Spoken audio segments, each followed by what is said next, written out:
I'm sorry, Lieutenant, the Countess smiled. I can't tell you anything else about Brios. Can't, Serentine pressed the issue, or won't? We talked about gardening. He was an enthusiast. The Countess shrugged, auburn hair moving softly against pale shoulders. What else could I say? Gritting her teeth, Serentine resisted the urge to make demands. I see. And when he left this tea, where was he going? How would I know? Anise smiled ruefully. We weren't exactly close. It's a pity what happened. I expect it will take some time for his successor to be appointed, and the vote on funding for the carnival will have to be postponed. Brios was such a supporter of the people. A shame. Ah, well, will there be anything else, Lieutenant? Serentine knew a dismissal when she heard one. No, ma'am. Bowing brusquely, she turned on her heel and strolled out of the palace. First, the Seraph tried to seize authority. Then, the Shining Blade put up political roadblocks to stop the investigation. There was only one place Serentine could turn.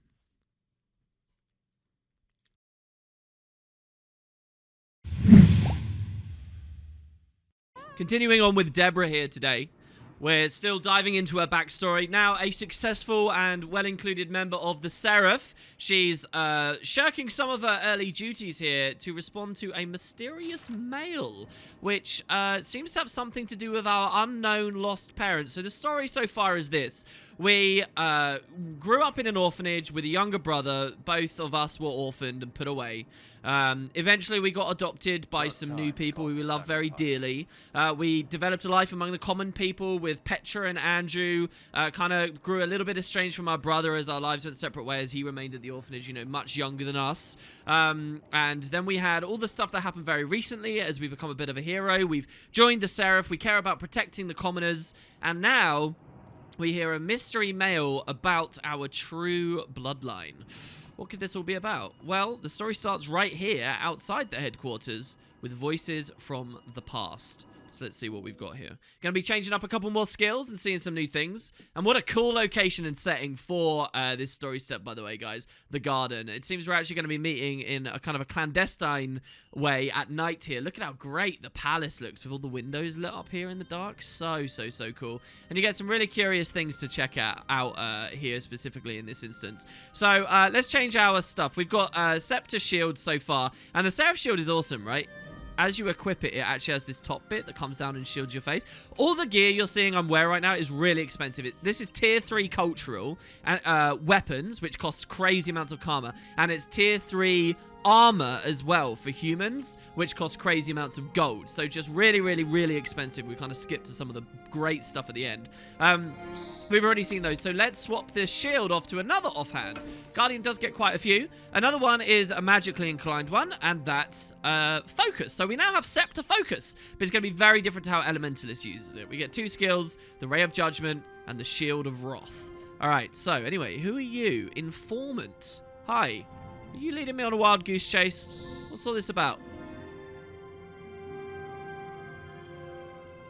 Are you the one who sent me the amulet? What can you tell me about my family? Please, I have to know. I'm not just here to talk, though. I aim to reunite you with your parents. Reunite us? Where are they?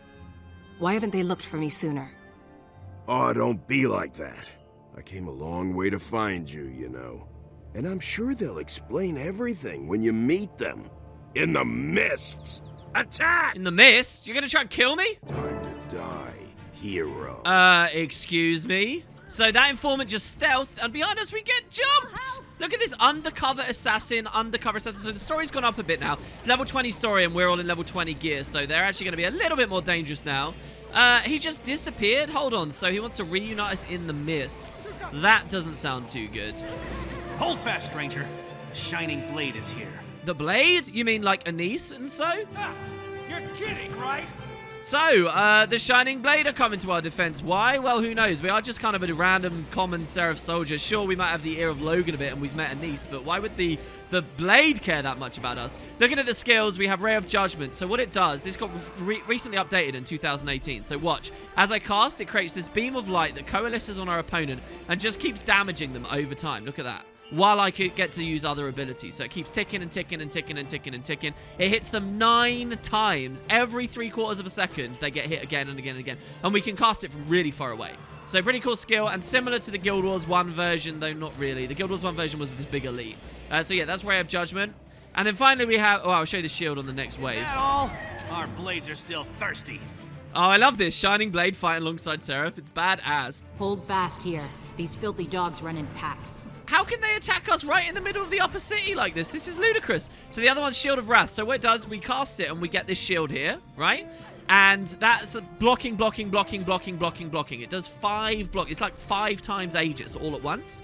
But if the enemies don't manage to break it, it then explodes in their face, doing damage. And it's a blast, right? So these symbols that we've been seeing on our sword and our scepter, these are light fields, which means we can combo in them. So if I drop the symbol of punishment, and then in a few seconds, when it comes back, put the Shield of Wrath in it, I blast in my light field, and I get another effect, right? So that's kind of built into it. Let's gain in number. Jesus, even more. So here, look, I'll put the field down on the assassin, and now blast, and see, now in an area, I just cleansed conditions. So you kind of get those combos out of this stuff. And these assassins, because they've got 3 targets to hit, they're not likely to hit me enough to break my shield prematurely. So we can kind of just use it as a damage skill. Really kind of nice. Got me. Death to the White Mantle. Death to the White Mantle? Well, hold on. So Casey heard a little bit about those. Just a bit. But aren't they like ancient history? Those who watched my Guild Wars 1 series will remember all about the White Mantle. They were a group of cultists that rose to govern the country while the royal family was in hiding. And they believed in some gods called the Masat that weren't really gods at all. The first game was all about basically dethroning them. They're not around anymore. Nobody even really believes in the White Mantle. They're hundreds of years old. Common Crichtons certainly have no opinion about them. Ha! Now we get to kill 3 instead of 1. The Shining Blade were originally founded to fight against the Mantle, but nowadays the Blade are a bit different, really. They're more about being the Queen's personal bodyguards, no? And secretive, sure, but is there more to it? Well, here we get an Elite Assassin. Actually, we get 3 Elite Assassins, so this is kind of the final phase. Here I've got Confusion, so I'm going to pray to Cormier to get rid of them on myself. Any excuse to use that skill. And we'll pray to Lissa here as well to put a condition on him. Chill. Chill isn't something Guardians can usually use, so it's kind of cool to get that from there. Let's place this down. Salia and Mahid over there. Remember those names, guys. They'll become reasonably important characters for long beyond the personal story that, you know, you want to remember. So they've got this Elite Assassin dealt with pretty comfortably here. As soon as you catch your breath, we should talk. Yeah, wow, what a brawl here in the middle of the night. I guess that's why it has to be here at night, and they had to lure us here at night, because otherwise everyone would have seen it. It's pretty bold to attack a member of the Seraph in the middle of Divinity's Reach, no? Hi, guys. Who are you, and what the hell is going on? Excellent work handling those foul cultists, citizen. May they know Grenth's justice. I'm Exemplar Salia of the Shining Blade. This is Exemplar Mahid. A pleasure, I'm sure. You say those were cultists? White Mantle, to be exact. Ancient enemies of Caracas. They often target defenders of the kingdom and its queen. I thought the White Mantle were just a children's tale told on Mad King's Day. Why would they have this amulet from my parents, though? Why bother attacking me? Well, they're quite real, as you've seen. And judging from the symbol on that amulet, I'd say your family has been very loyal to the kingdom. What? A mark of the king's favor? That's interesting. Probably from Queen Jenna's father, if I had to guess. We're out to raid a White Mantle hideout we found recently. A hunting lodge near Beetleton. It'll be dangerous, but the cultists there may know more. I think I know that hunting lodge. I'll meet you there, and I won't take no for an answer. I can help you on your raid, and maybe I can learn what happened to my parents. Jesus. So our parents were involved in some pretty heavy stuff. This is a really exciting story step for me. One of the first ones I ever did when playing the game as a Guild Wars 1 fan, to realize that one of the story branches in the game was looking at the White Mantle was thrilling. So certainly something to remember. Hey, Mahid. The White Mantle are usually more covert about their actions, especially assassination attempts. You must be a high-value target. Why me? Why now? They must be either desperate or foolish to attack me so close to the palace. If your body were found here, it would send a message to the people of Kryta. Queen Jenna can't protect her friends, even if she keeps them close. They wanted to bring fear. Wow, that's some message. I'm starting to dislike these people more and more.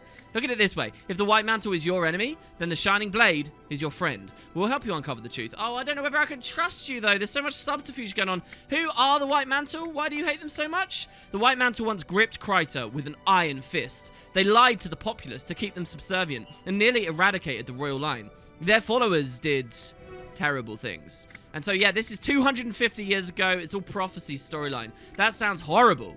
Now I'm even more glad I get to fight them. The people of Christ should be free. Well, no, ominous. Do you think that a cult could ever regain such power? Surely not. Not in today's age. Not with the Shining Blade around. We'll fight them to our last breath. We protect the Queen and her populace. Now I have a reason to respect the Blade's dedication. See you at the lodge. Okay, so, I mean, they've definitely justified themselves. Don't worry about this mess. We'll see that it's handled discreetly. See you at the lodge. Thanks for saving me. Think nothing of it. Luckily, Mahid and I were nearby, but you handled yourself remarkably well. I have to ask, why are you helping me? The White Mantle is targeting you, and you seem to be related to someone the royal family decorated for loyalty. If aiding you harms the Mantle and helps Kryta, the Shining Blade's on your side. Huh, okay, I'm grateful. Thanks for helping me in the ambush. Well, we were glad to assist. You fought well, but anyone alone can be overwhelmed. What's the White Mantle? Well, she says that the White Mantle was an ancient cult that once plagued Kryta, and it served foul, demonic masters called the Unseen. The Unseen, guys, are actually one of the ancient races that fought the Elder Dragons way back. And the White Mantle had come to worship and believe in them as gods, perhaps unjustifiably so. They didn't teach us that piece of history in school. Why would they be after me or my parents? I can't say for sure. But if your parents fought for the king, then they probably made enemies of the Mantle. So here, there's so few rare glimpses of this. Obviously, our current queen is Queen Jenna. But there was a king before that. You know, there was even a period where the ministry was in control, right? Just before she came of age. But who was the king before? I love the idea of this character, and they don't talk about him enough. But apparently our parents fought for the guy. I guess we'll find out when we dig deeper. I'll see you at the lodge. So, nothing more to do but to leave the city once again. You'll notice how much the commoner story of the previous episode, by the way, really sticks around Divinity's Reach and doesn't have you explore outside too much. Well, now we're going to be doing just that. I'll see you guys over there. Jesus Christ. The day we can ride one of those things, I look forward to very, very, very much. So, moving along, we got the Shaymore Garrison here. Unbroken, unassaulted, feeling pretty good. The story actually wants us to come over here, but they've got a lot of water. I don't know how much swimming we want to do. I want to show you a lot about Guardian. I'm probably going to gloss over the underwater stuff too quickly, since it's not going to be that relevant. We won't be going underwater that much. Let's just try and stay on the shallows and keep away from these drakes. I love this area here with these drakes. This is where the devs demonstrated some of the skills in the earliest videos about the game ever. Anyway, speaking of stuff, you noticed I did it in that story step a second ago. We obviously can weapon swap now, and if I do so, you'll see we have a Seraph Greatsword equipped as well. It matches our gear so well, doesn't it? So, the Seraph Greatsword, Guardian does get this two-handed martial weapon. Greatsword is extremely powerful. Does a ton of different things. First, let's just look at the auto attack on this bear. So we swing, we swing, we swing and give ourselves might, okay? So Wrathful Strike is the final attack, and it's the big one. So yeah, it goes Strike, and then what's the second one called? I don't actually know. Here we go. Strike, Vengeful Strike, Wrathful Strike. And the last one gives us might and just does a big chunk of damage. So that's the auto. Not too much to talk about from that as we move through some of these more agrarian areas. Back to their cave. They're having problems with the script here. No one in Interior is safe from the script. So Oyun's Lumber Mill as we move on. Now, on the Wasp, I'll show you the skill 2, which is called Whirling Wrath. And what it does is it slows us down a lot, so we can't really move very fast. But we spin, doing just obscene damage. It's a whirl finisher. It does projectiles. It does 7 packets of damage on 5 targets, all in a tiny little burst window. Look at this. It's crazy. What a skill. We basically one-shot these wasps with that. Very, very, very strong. The skill 3 is a leap. It's called Leap of Faith. and it's kind of like a gap close. So if you run sword and greatsword, what you can do is keep weapon swapping and use the sword 2 to port towards something, and then the greatsword 3 to jump. Also, when this lands, it blinds people. Aside from that, it's pretty simple. It is what it looks like. It moves you, it blinds, it's a leap finisher. So you can like leap in, use the 2, and then auto chain. This is a really distinct... I love so much of the design on greatsword, actually. I think it's one of the cleanest kind of weapons the devs have added. So you got that. Every weapon, you'll notice so far, has got a symbol for a guardian, and that's what the skill 4 is. I'll show you that in a second. There we go. So we're at a pub now. You may remember Casey visits at some point in the future, very briefly. As we look in... Many hunters just like him died to the giant boar. We will not attempt the hunt until others arrive to help. All we do is wait. You'll see that there's hunters here, there's some general people. It looks pretty above the board, pretty normal. But the Shining Blade, and in fact, there's, you know, these different mowers here. It almost looks like there'd be a mower race coming out of this, right? Of all different varieties. But the Shining Blade seem to believe something untoward is going on. There's this dude, Phil Thackeray. I'm not sure about this. Hello there. Have you come to see my amazing birds? I've collected them from all across the land. Thackeray? Like Captain Logan Thackeray of the Seraph? Why, yes. He's my second cousin on my mother's side. Twice removed. We don't talk much. Careful, you might hurt yourself stretching like that. I like that. If he genuinely was related to Logan, that would make his ancestry actually Ascalonian. Anyway, so let's move on through and see what the Shining Blade have to say about this lodge. Once again, secretive and dark. Very spy-y. We've actually had a lot of, like, sneaky missions. Hey, Salia. Good to see you, Deborah Whitedale. Are you prepared to root out a White Mantle cell? Not just yet. Give me a moment. Mahid? Good to see you. This will be an exciting fight. Are you ready? All right, I'm ready as ever. Glad to have you with us. Let's go destroy these White Mantle zealots. Okay. Well, we can pick up a branch while we're outside. I love this, man. I wish environmental weapons were a bit better. I really like the idea of picking something like that up to get ready to hit on the inside, you know, preparing out here. Look, we got some stable hands. They're just sort of cleaning up. Villagers just talking casually. Blades onto us. Get 'em! Oh my god, and they're immediately freaked out that we're here as soon as we arrive with the Shining Blade. So, the symbol of wrath this time. This symbol gives us retaliation. Retail is a boon we haven't seen much of. Only really Bract has got to use it much. It means that people attacking us get instantly reflected damage back onto them. So it does that, but it says place the ground, a mystic symbol that damages foes while also granting retaliation to allies. So it alone does a lot of damage. Look at this. I'm just going to place the symbol, and look at how hard we hit him each tick. It's brilliant. It's a light field, and the boon we get this time is retail. So because we have this... Quickly now. None must escape. We can whirl in it very easily for combo finishers, or we can leap in it for combo finishers. It's just got a lot you can do, right? And one of the most basic Guardian combos I remember from launch is to use the 4 and then the 2. And everyone felt like they were amazing at the game for doing that. But yeah, you could do it very commonly. And when traits come in, you'll actually see that can become a very potent combo. It's a raid. Stop them! Oh my god, so they do not like us being in here, I guess. So we'll just break our way through. White Mantle cultists. Finally get to kill a member of the Shining Blade. Jesus, they're so bloodthirsty. There's so many bloodthirsty humans, really horrible criminal elements of this society. These guys, though, aren't like the bandits. The bandits are well known and kind of everywhere, and you see sort of go through broadly so many story steps. The White Mantle are very rare, and you shouldn't really know about them. They are on the fringes of society. Keep close and stay alert. I think they're only really out in the open, so to speak, here, because we're blatantly charging them with Shining Blade. Stick close. There's a reason the White Mantle call their demons unseen. Oh, God. So, yeah, in Guild Wars 1, we actually learned that their unseen gods are like invisible ancient creatures that look upon them. The Massart, right? The Massart could be around here. If the White Mantle is still around, do they have a reason for still being around? What we see in this story step, guys, really tried to pay attention to because it becomes so relevant later. Hey, bartender, were you a bad guy after all? Please don't kill me. Please don't kill me. Please don't kill me. I've got so much to give. Whoa there, friend. Nobody's going to hurt you. Just tell us everything you know about the White Mantle. White Mantle? Seriously? Here? Oh, God. I was paid to cook food, serve drinks, mind my own business. I had no idea. I didn't even know the White Mantle was real. Well, you don't look like a fanatic. Go on, get out of here. I like the idea that we made a terrible value judgment there, and he is bad, and he's just read off. So, what do we got in the bar? Mugs of ale and things, an empty bottle.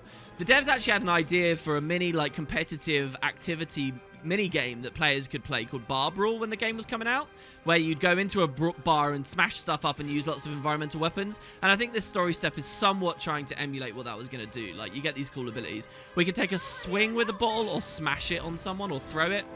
Here's a cultist. Hello. Oh, we interrupt her as we do it. Cool.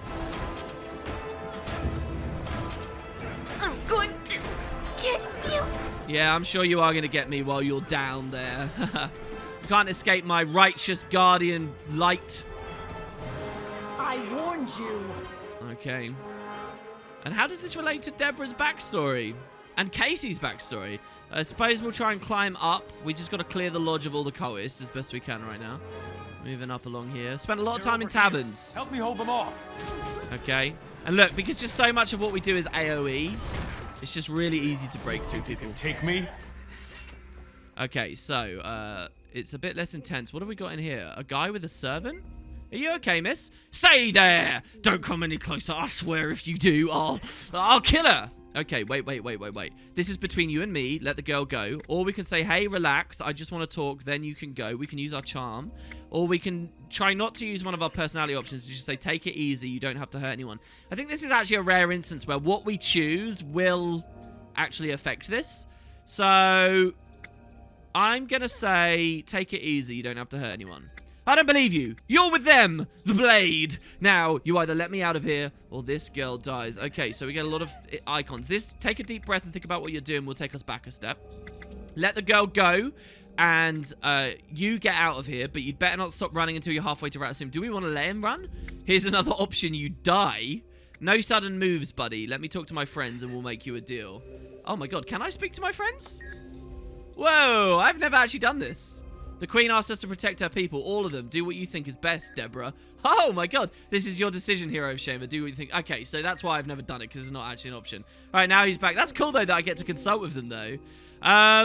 It's interesting. You can see the devs, like, in these early development are playing with different formats for how to deliver the story and dialogue. Let the girl go and get out of it, but you better not stop running until you're halfway to Ratsum. And he's out. And where's the servant? Did she just sprint past me as well? She doesn't even want to stop. Shining blade. Kill them all. Okay, so more people coming up. I just picked up an elixir of heroes. This will make us straight up invulnerable. And we can fight. We're absolutely fear-free here, so that's pretty nice. So we can just roll through. There are even more of these roaches than I expected. Yeah, there are a lot of them. Our goal is close. I can sense it, she says. We say the air grows thick. We must be close to the heart of the cell. Be cautious. I'll watch my step, thanks. This dialogue's written as though the devs were thinking we were going deeper and deeper into a complex, but in truth, we're just kind of in a building. So let's finally talk about the last skill. This one's actually really kind of complicated compared to the others, which I think are quite simple and self-evident. So Binding Blade. Throw blades at your foes, causing damage over time. Bound foes can be pulled to you. The effect ends when foes move out of range. So to show you this best, being in narrow corridors is not a good idea. So let's come outside and have the White Mantle chase us here. And I'll show you what it looks like. Oh, they might stop and actually fight Mahid and Celia up there. Okay, so basically here, I'm gonna...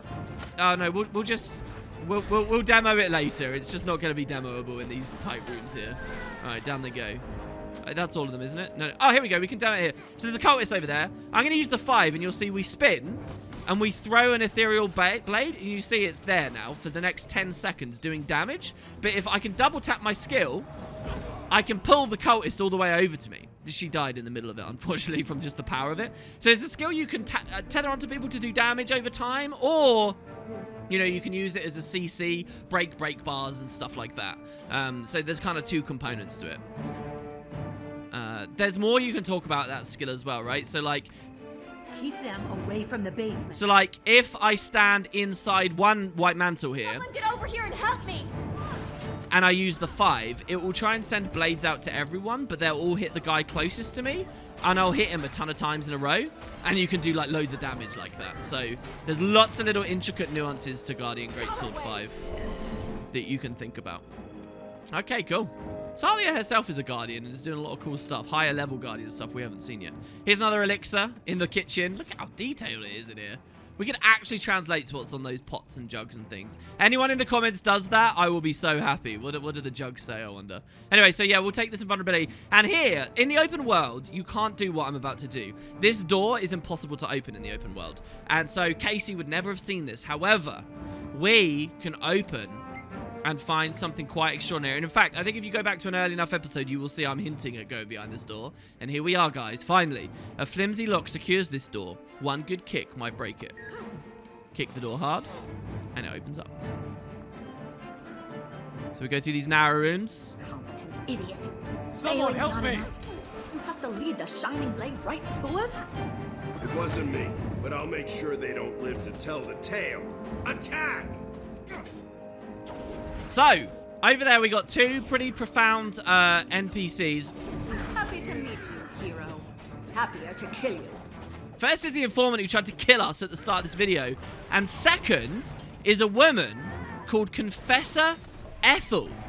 So, in Guild Wars 1, it was demonstrated that the leaders of the White Mantle, the guy in charge, or as it currently is, the girl in charge, gets given the rank Confessor. And so this is the leader of the White Mantle here we've just found in this random pub. So we've really got the jump on them. Killing a confessor is an extremely, crazy thing to do in the story. And we're just going to very casually take one out here super early in this obscure human story step. Remember that. And remember how easy this was, because the story will continue to embellish on that later, much to its credit. But yeah, so Confessor Ethel, the leader of the White Mantle, we really lucked out here, didn't we, Shining Blade? There may be valuable information here. We should search this place. Oh, we definitely should. So, let's see what we've got. Stay alert. Even the smallest detail can be significant. And so now a really cool phase of this story step opens up that I absolutely adore. We get more invulnerability in here, by the way. You got a whole room full of things you can interact with that teach you about the White Mantle. And when the game originally came out, before the expansions and stuff, the game, Guild Wars 2 didn't have much opportunity to talk about the White Mantle. So you get the vast bulk of it for launch here in this room. And so we can kind of figure out, what are they doing? What's their capacity in Kryta right now? What's their connection to anything else that might be going on? Well, let's see and speculate. First, we've got a chest we can open. This chest is filled with clothes. They're likely disguises used to allow the cultists to hide in all ranks of civilized society. Well, that's pretty creepy. Close the chest.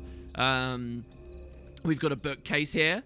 These books are about Krytan history, Asuran architecture, and bloodstones. There's also a book titled To Serve the Unseen. So the collection of things here is quite interesting. Is this just a bookshelf under a pub and it's a random eclectic mix that means nothing and the White Mantle just nearby? Or are the White Mantle interested in all of these things? Well, maybe. So Asuran architecture is quite interesting because in Guild Wars 1, Ratasum was demonstrated to be in an area of old ruins that were possibly related to the Unseen Ones. The Unseen Ones, also known as the Masat. Now, if you look at Ratasum, it's an anagram for the word Masat. So is it coincidence that the White Mantle are interested in Asuran architecture and stuff around there where we knew that the Masat once upon a time were hanging out? Also, bloodstones. In Guild Wars 1, we became familiar with the fact that the Masat knew about bloodstones and utilized them. Well, what the Masat were doing, the Unseen Ones were doing in the original game, is sacrificing Krytans on bloodstones. There's a bloodstone out here in the Maguma jungle. There was another bloodstone all the way out here in the Ring of Fire. These are super ultra distant lands that have nothing to do with Zaitan or anything we've seen at all throughout all 100 videos of this series. And yet here there's a strange hint about the White Mantle are still looking into bloodstones. Will that pay off in the future? There's also a book titled To Serve the Unseen. Okay, well, we can read about bloodstones.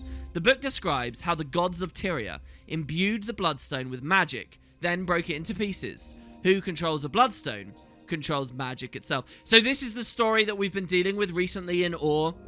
Of Abaddon gave magic. This is what the humans believe anyway. Abaddon gave magic to everyone.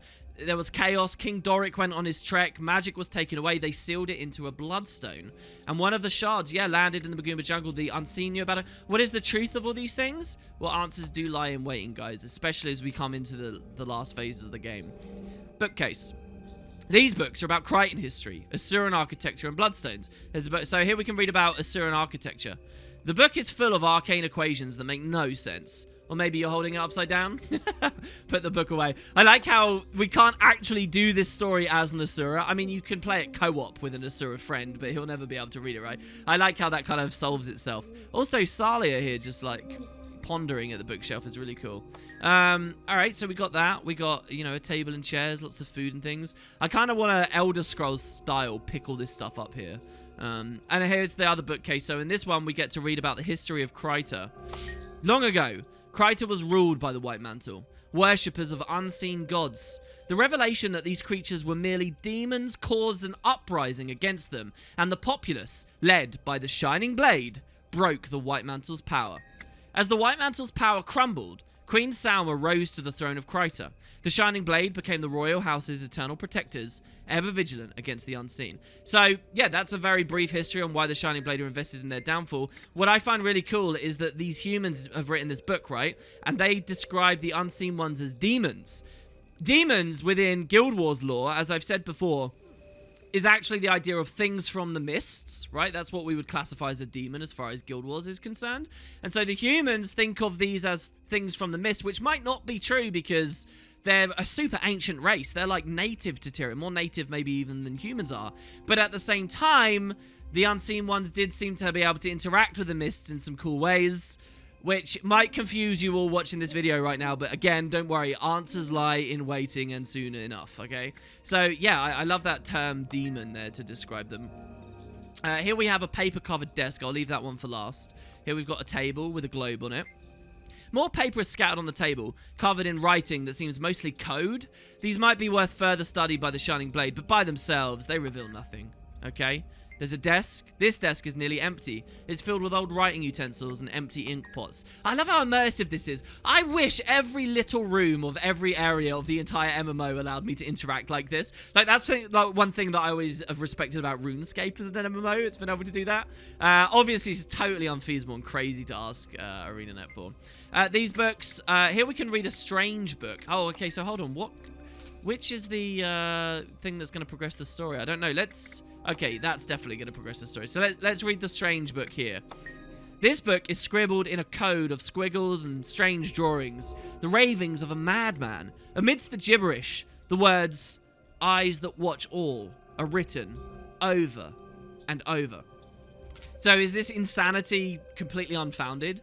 Have they gone crazy thinking that there might be invisible demons watching us, perhaps even in this very room? Has it got something to do with the Eye of Janthea from the original game? Which people who have watched this series won't know too much about, and you don't need to know too much about, but is an interesting thought. Anyway, finally we've got a paper-covered desk. Atop this desk is a handwritten letter with a list of names, some that you recognize, including your own. Take the letter and show it to Salia and Mahid. How are we connected to this? Hey, I found something. A list of names. Captain Thackeray, Countess Anise, a few others. Here's my name with a description. Child of the Queen's spies? Grant's teeth, it's a list of targets. Every name on here is one of the Queen's allies. If they manage to take out all of these people... We won't let that happen. But first I have to warn Captain Thackeray. I can't let him face this danger alone. He may even be able to help us. You're right. Anise won't like us sharing information so recklessly. But this is an emergency. We'll meet you at Captain Thackeray's office. Stay safe. So, if you remember, Casey's story around about now basically revealed that the Ministry Guard have been in cahoots with the bandits. And Deborah has seen that the Ministry Guard are in cahoots with the bandits. And there are suggestions that the Legate Minister, Caracas, is somehow orchestrating a lot of that, as well at the same, on the top end. Is it a coincidence that all that bandit stuff and stories going on, and at the same time there seems to be some kind of White Mantle offensive too? Or is this just a treat for the Guild Wars 1 players, and a look into some of the deeper lore of the nation that we don't have to think too much about? Well, that will be for you guys to wonder about. Let's go see Logan and see what his take is. What were you thinking, bringing a civilian into this matter? No. Especially this one. I apologize, Master Exemplar. It was necessary. Enough. There are more urgent matters at hand. We will discuss this matter later. Excuse me, I'm not a civilian anymore. I am a member of the Seraph. You are in my headquarters. Well, maybe I'm still a bit of a peon. I've only just joined the organization, but still, I'm more than a civilian. I'm trying to do my part. So, Mahid, these guys are actually getting chewed out for this. Is this all a bad idea? Our apologies, Deborah. Captain Thackeray is waiting to speak with you. Sorry, our apologies. I don't know how I read that so terribly. Our apologies, Captain Thackeray. Okay, fine. Anise, are you really annoyed with me? Hello, my dear. I see that 2 of my exemplars have taken a liking to you. Most intriguing. I'd inquire further, but Captain Thackeray is waiting. You should just speak to him first. All right, fine. Thackeray, hi. You look grim, my friend. What's wrong? We've learned that the White Mantle has been trying to eliminate the Queen's allies. My name was on a list of targets we found. So were yours and the Countess's, among others. The White Mantle? You can't let those roaches continue to spread. I'll mobilize the Seraph and burn this cult to the ground. Logan, no. You've been fighting centaurs for too long. The White Mantle are cunning, treacherous foes. They will predict your moves, outmaneuver you. The Shining Blade has been fighting them for a long time. We know the best way to deal with the Mantle. Stealth and cunning. We need to move quickly. They probably know we're coming either way. Our friend has been invaluable so far. Agreed. So, my friend, the choice is yours. Stealth or strength? So, in truth, I actually think Anise is right about this. This is a cult. This is a sect. This is a fight that the Shining Blade have to deal with on a level that's not just about killing things. It's about propaganda. It's about information. It's about spies and networks. And I think that subterfuge probably is actually the way to go with this. You can't just kill a couple of White Mantle and expect that entire belief system to collapse, right? But that said, let's see what Logan elaborates on further. Well, Deborah, I trust your judgment. How do you want to deal with this White Mantle problem? Let's review the options. Anise says, I propose we ambush the Mantle. We send an important official patrol to Blackroot Cut near one of the White Mantle's main hideouts. When they attack our bait, we wipe them out. And your plan, Logan? A direct attack. Take some Seraph with us to Nashar's heels, attack one of the White Mantle's strongholds near there, and raze the place to the ground. Simple, violent, and effective. You can see why he was friends with Ritlock for a long time, right? So actually, in truth, though what Anise is saying is true, and I believe in that, I think at the end of the day, we're still just trying to wipe some out here. And I think Logan's sounds better. A much better plan. Let's attack them directly. Also, secretly, this instance just has way more dialogue.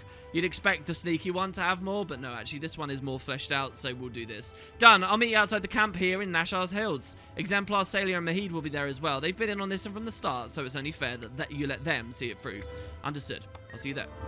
Cool. So we get Logan's assistance. We bring the Seraph down. I think it's in character for Deborah to want to do that as well, you know? Like, she believes in her new friends. I'm glad we're taking the direct approach. Sometimes the best way to deal with intrigue and subterfuge is to smack it square in the face. I just want to make sure the White Mantle pay. I'll see you in Nashar's Hill. Yeah, this did all start with an attempt on our life. The direct approach. Always a sound strategy. Alas, duty calls me elsewhere, so be careful. Do keep a close eye on Salia and Mahid. They're two of my best, but they can be overzealous. I've seen them in action, and I trust them. Thanks very much. All right, you guys are off the hook. I'm looking forward to this, and not only because we're setting up the White Mantle, I'm eager to see your combat skills again. You seem to be following in your parents' footsteps.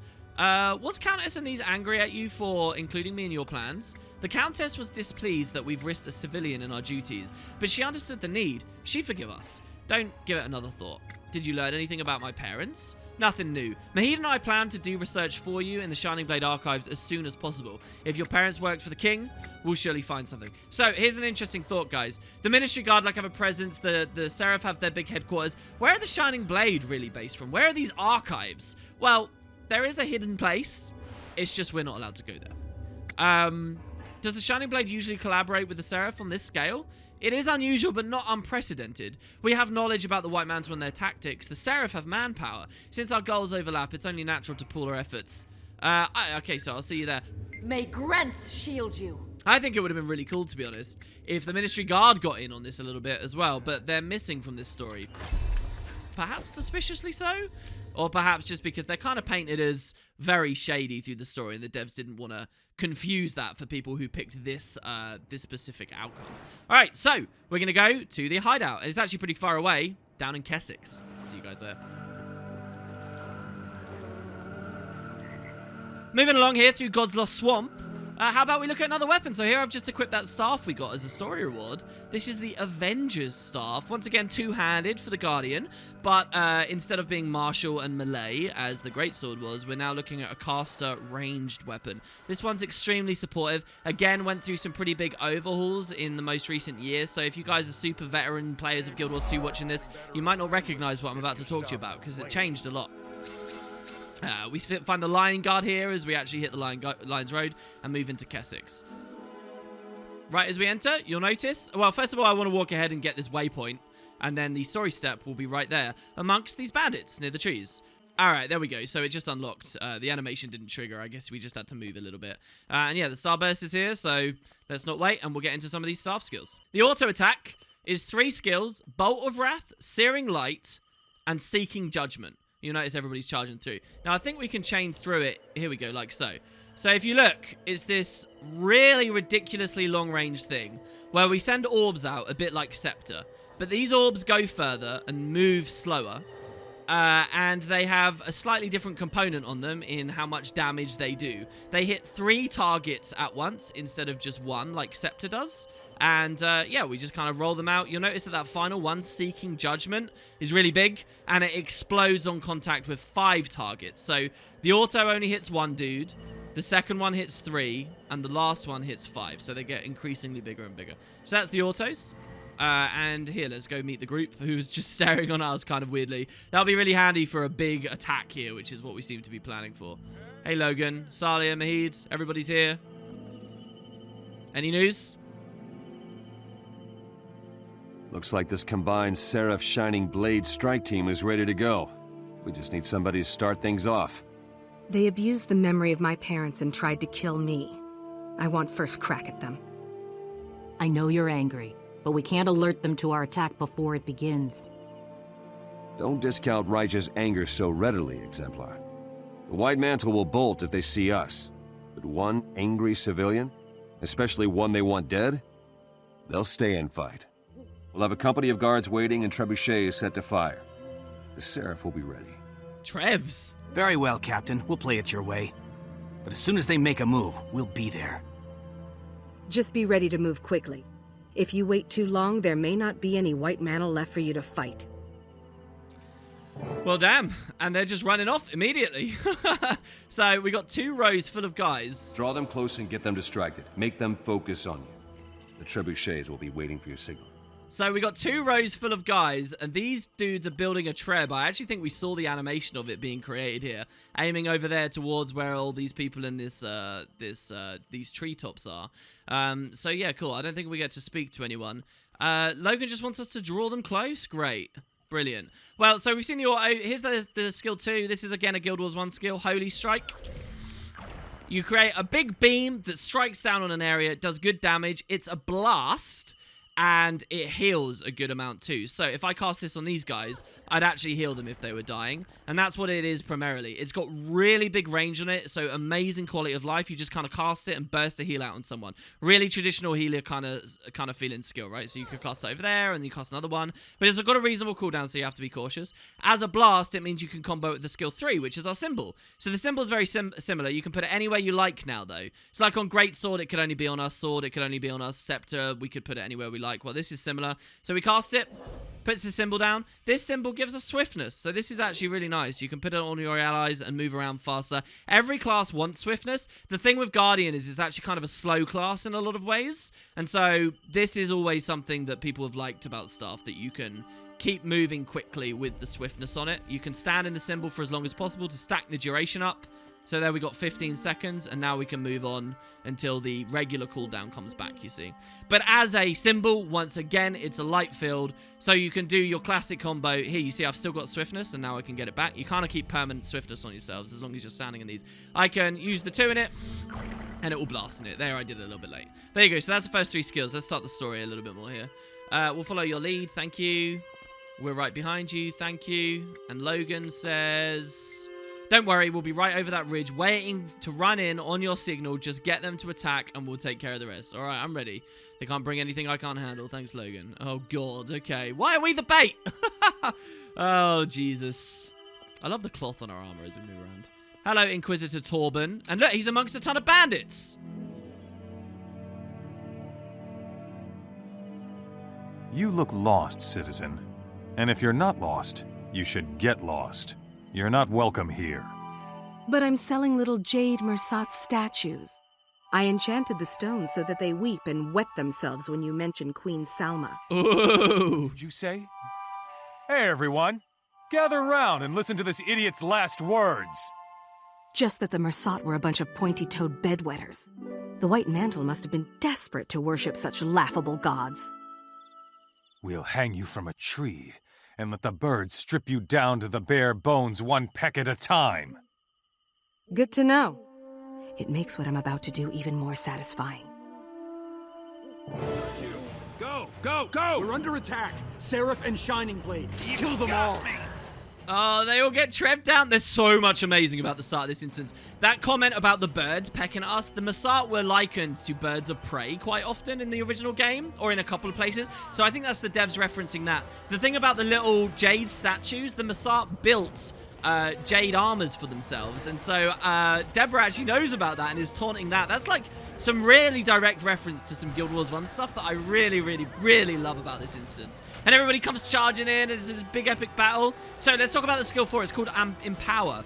Channel healing and might to nearby allies. Completing the channel grants even more health to your allies. So check it out. I'm gonna channel my staff like this. Look at that animation. Oh, it's so good looking. And everyone around me starts doing way more damage. It's like the Warriors for Great Justice. 12 might, guys. And we heal a lot with it as well. Don't let the gate hit you on the way out. So we can do that to make sure Logan and everyone stays alive, and they all hit really hard, and it gives the might to us too. So you just see how supportive this staff is. So yeah, let's run on in. There's so many to kill. This is a huge battleground here. I love, look at that up there. I love seeing the fights up on the gangplanks. There's some Pirates of the Caribbean stuff there. Feels like a proper big battle. So yeah, I'll empower in the middle here as well. Drop the symbol down, use the skill 2 to blast in it, do all this damage. Oh, and then finally we have the line of warding. Now this isn't so good for PvE, but it's an amazing PvP skill. What it does is it lets us cast anywhere we like a wall that if any enemy tries to cross this, they get knocked away. So we can hide behind the walls and we can control terrain by actually creating immovable objects people can't go through. If they have stability, they can go through it, but it's really, really strong in that way. It just knocks anyone down who's moving to it. And it would be alright in this battlefield, but we're not really the ones running away. So like if someone's chasing you, you can drop the wall and then they get knocked back as you run away from it with swiftness on the symbol or whatever. Brilliant stuff. Staff is super, super, super powerful. I've said that about so much of Guardian, because it just really is. Your cause is dead, and so are you. Jesus, Logan. So we're coming all the way to the back to hit this turret here. And then the pilot in the middle is running off. So here we have at least one example. We saw that chest in the last room where it said that the White Mantle was pretending to be all levels of civilization, right? Well, some of them are pretending to be bandits. Does that mean all bandits are White Mantle? Well, probably not, but there's some kind of connection. Some of the bandits are Mantle, it seems. So yeah, let's pull these through. If only I could... And that creates a tenuous link there. If some bandits are White Mantle, and most bandits are being supported by the Ministry, does that mean the Ministry are supporting White Mantle? Well, we really don't have enough evidence to say that, but you can see the connections, the possibility. So here we can heal everyone up, stack might on them all with our virtue. Give them, not stack might, sorry, give them ages with our virtue. Our enemies gain in number. And just cleave them down. Keep on running through, breaking them all out as best we can. Pushing back towards the far side here.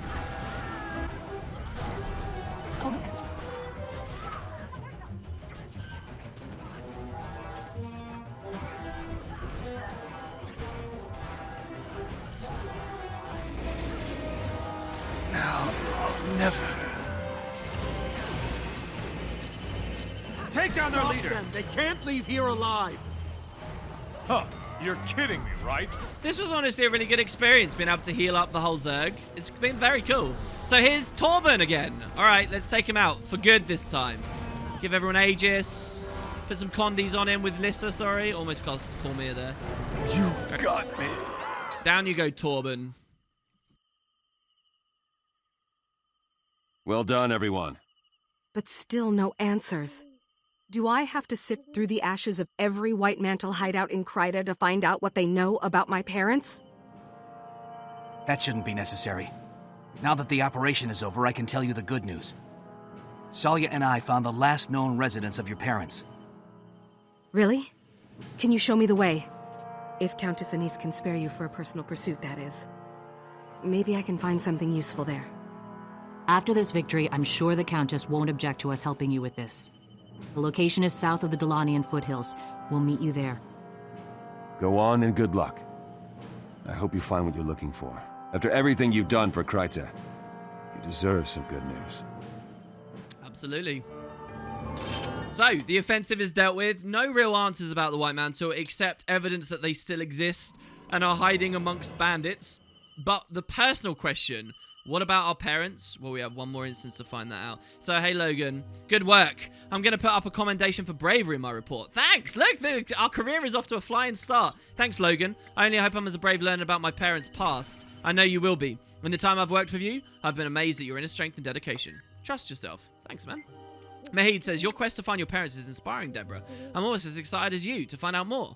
Where did you get the information? I can't tell you everything, but the information came from the Shining Blade archives. Your parents worked for the Blade. Their records were filled with commendations. Whoa, seriously? If they worked for the Shining Blade, why didn't you find me when they died? Didn't the Blade know I existed?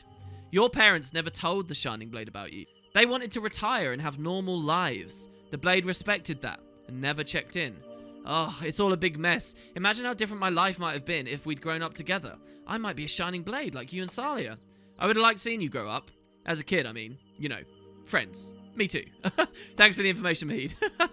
That's kind of cool. So yeah, I mean, what a revelation. What does Salia say? We'll meet you at the property as soon as we're done debriefing. An exemplar's work is never done. At least not one when reports to Countess Anise. She seems nice. Is she tough to work for?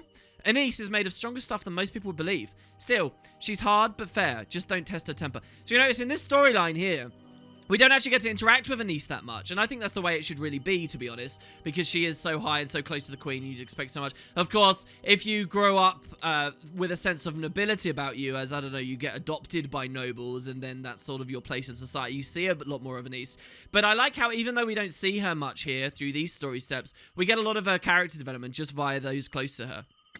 I don't plan to test her temper. Understandable. Nice to know that she's not all good looks and flattery then. She protects the Queen after all. If she didn't know how to lead, she wouldn't be the Queen's right hand. We trust her with our lives, and so can you. I've heard that. Take care, Salia. See you soon. Hold on. Can you tell me about the Massart? I can, but such knowledge is dangerous. The Massart were an ancient people, long dead. The White Mantle worshipped them, but the last Massart was eradicated many years ago. Are you sure of that? Can we ever be certain of anything? The Shining Blade stays on the lookout, but I've never seen any hints they still exist. Fascinating, thank you. Well, so my question still, observing this, is if all the Massart are gone, what have the White Mantle got to worship? Why do they still care? Doesn't seem to add up, does it? Well, with that done, let's go see where we may have grown up if our parents had actually retired. It's a sad thought, to tell you the truth, that they had these plans, but they died fighting for their country and just abandoned their two kids. Huh. Well, let's move on and see where it is. So there are two more weapons to show off here for Guardian. First is Mace. So let's have a look at this. You get True Strike, Pure Strike, Faithful Strike. Mace, again, is a very defensive weapon. So you can kind of strike, and then do a big strike here. Mace has the skill too. Its symbol is the symbol of faith. This one gives regeneration. So this actually heals this symbol, which is a really cool thought. And then finally, you have Protector's Strike, which surrounds us with a shield. You see how many shield mechanics they've got? We've got focus here, right? So you've got this shield. And then there's Mace 3. So you surround yourself with a shield. Sorry, I'm trying to cut away from these ends here.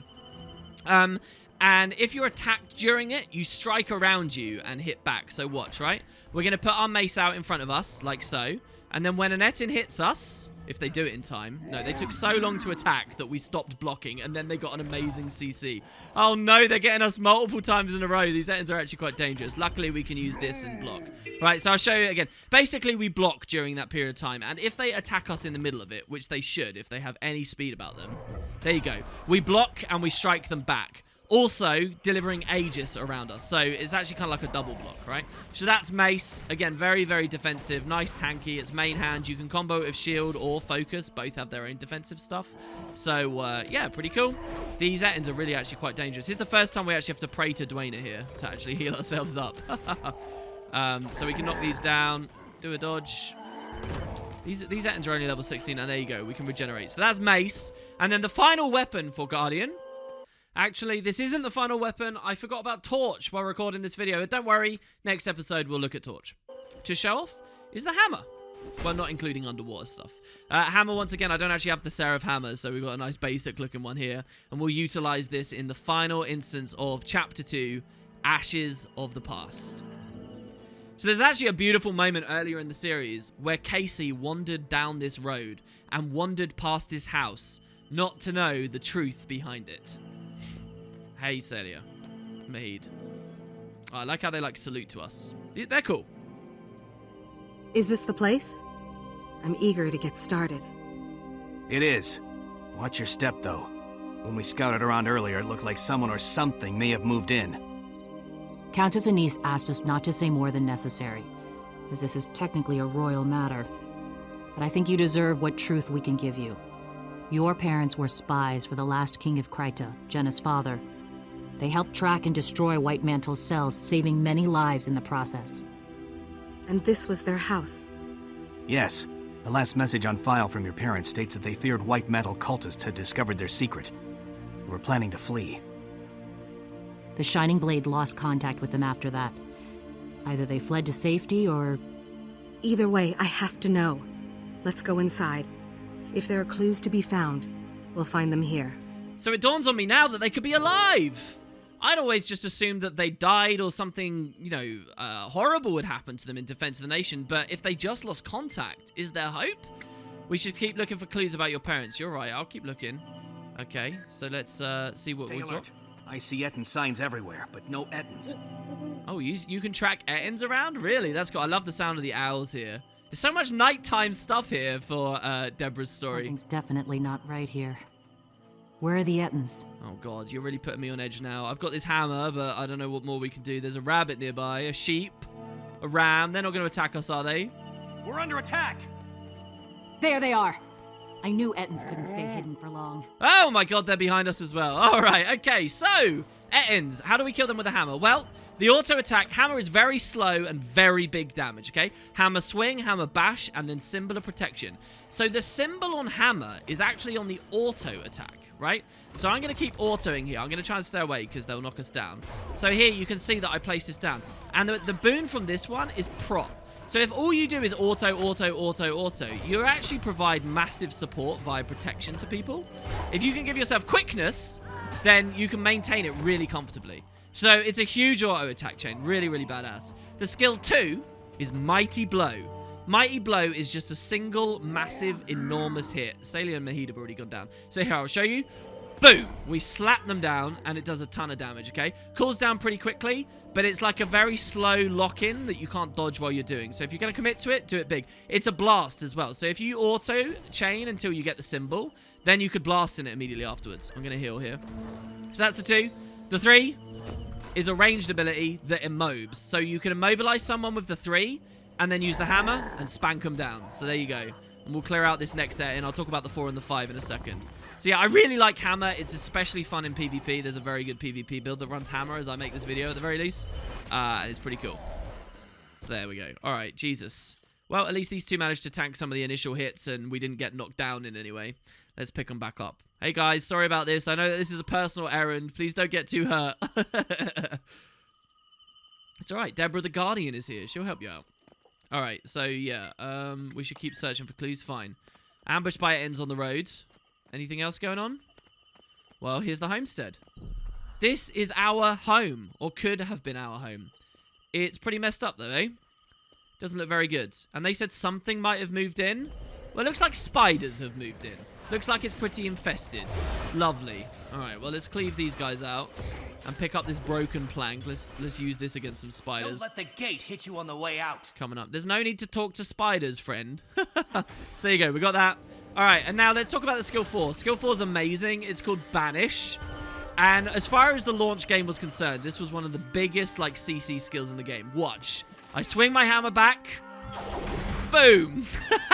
You launch people really far away. As far, I mean, it's a huge launch. 750 range. Very few other classes can actually launch that far. You'd have to be like Casey could turn into a tornado and do something similar, but Banish is awesome. And what you could do is banish them away and then use the skill 3, the Zealot's Embrace, to lock them. So you knock them away, then you immobilize them, and then you go charging in on your own terms with the Mighty Blow. Looks like someone else has moved into your family's house. The faster we wipe out these vermin, the sooner we'll find what we came for. But yeah, okay, that's a lot of spiders. Luckily, they're only hatchlings, so they should die pretty quick. So yeah, we'll do that. They're all immobilized. We jump in. And Mighty Blow's AoE as well, right? So you can cleave them all down. Ugh, the poisons all up in our face there. Nasty. So yeah, that's pretty good. Stay away from us. Yeah, stay away indeed. And we move in. So we go through the house, and in the back of the house, it looks like there is like a secret exit and a cave back here. So did our parents escape through this cave, perhaps? Is that what they're telling us? Well, there are some ruins here. Oh, more spiders have arrived. So let's come in and cleave these down. These ones aren't hatchlings. I guess they just drop down around us. So the final Guardian skill is the skill 5 on Hammer. It's the Ring of Warding. Create a ring around us that foes cannot cross. It's just like on Staff, except now it's a circle.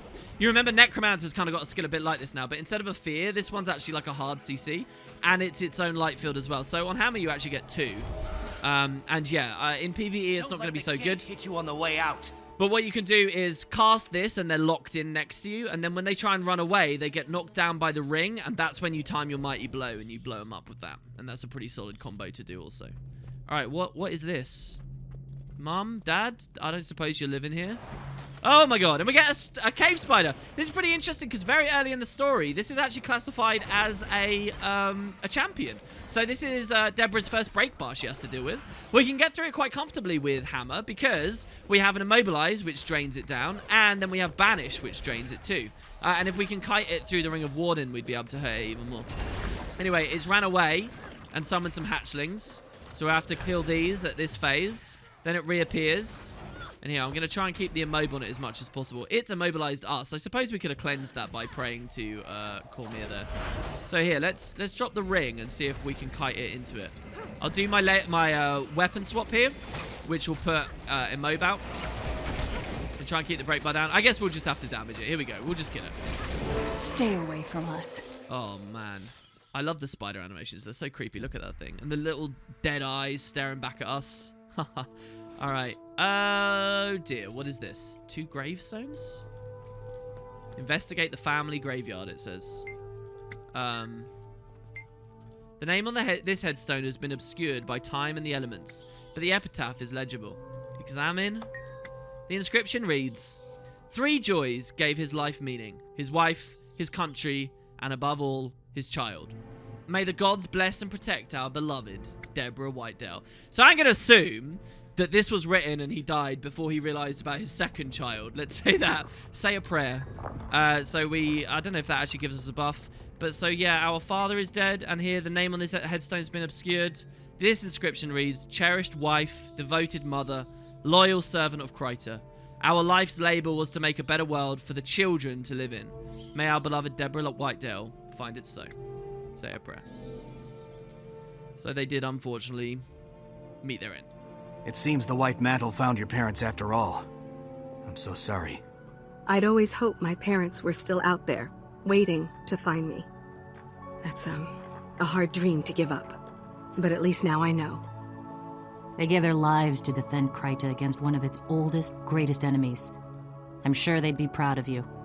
These gravestones, though, who placed them? Friends, perhaps? Fellow agents?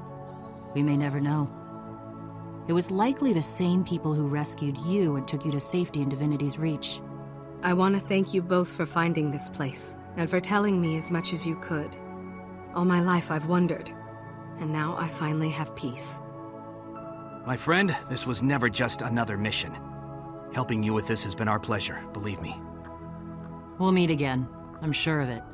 Until then, stay safe. Thanks, you two. They were genuine friends. Genuinely really cool guys. And so, yeah, that is the conclusion of the story. That's how we get to the orphanage in Divinity's Reach. Here we can see a little bit of extra dialogue. Your story's a strange one, Deborah, but a brave one. I think your parents would be very proud. That's a generous thing for you to say. If you're ever off duty, feel free to stop by the Salma district and say hello. You wouldn't mind? I mean, yeah, I'd like that very much. Yeah, come see Andrew and Peter. Where's... Oh, here he is. And Mahid. And Petra. It's been our honor to travel with you on this journey, Deborah. Without you, I never would have known about my parents. Thank you for everything. If the rest of the Shining Blade files on your parents become declassified, or if any information surfaces about these gravestones, we'll contact you. I'll be very grateful. So I like how the devs actually leave this a little bit open for your own roleplay or your own beliefs about this. There is a chance, you know, they're agents, they're sneaky guys. Maybe they faked their own deaths and just left to throw the White Mantle off their scent, and one day they'll go charging out to, you know, be reunited with their family and find out what happened to their kids. And so Deborah, at least, would be around to meet up with them, and they'd have the pretty sad story of Casey to deal with. So, there you go. That is the backstory. That is how things go. Now, with our recently earned commendation, Logan mentioned in the previous instance, I think we'll see if we can get hired by, you know, an elite company. I don't know. Maybe like the Screaming Falcons? That sounds like a good idea. Get back to what's important. And that's the centaurs and their threats on Kryta. Hope you enjoyed these bonus videos, guys, and this insight back into Kryta and some of the other really important story steps. And I'll see you next time.